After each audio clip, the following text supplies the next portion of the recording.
China here recently said that they were initiating a study on anti-dumping of U.S. grain sorghum into China.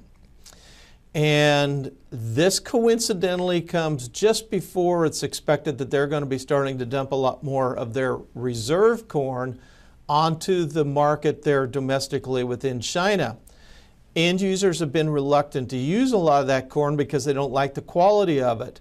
U.S. grain sorghum has been a high quality alternative. China would like to shut that down. Now, they haven't shut down the door to our Australian grain sorghum at this time, but this does allow them to make a political statement while trying to force their end users to use more of their domestic corn.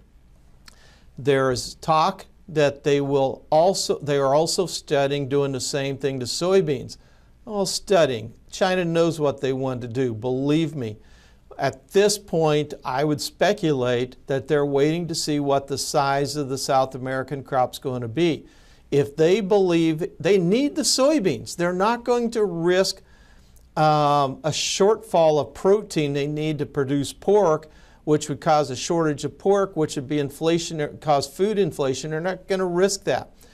So if they think the South American crop is too small and not going to be able to supply all their needs, don't expect them to take any action against U.S. soybeans.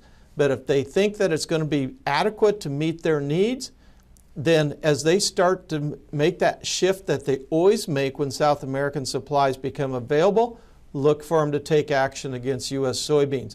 It's what they would have done anyway, so to speak, in moving their demand to South America, but it allows them to make a political statement, and that can also have a psychological impact on the market and be bearish to the market.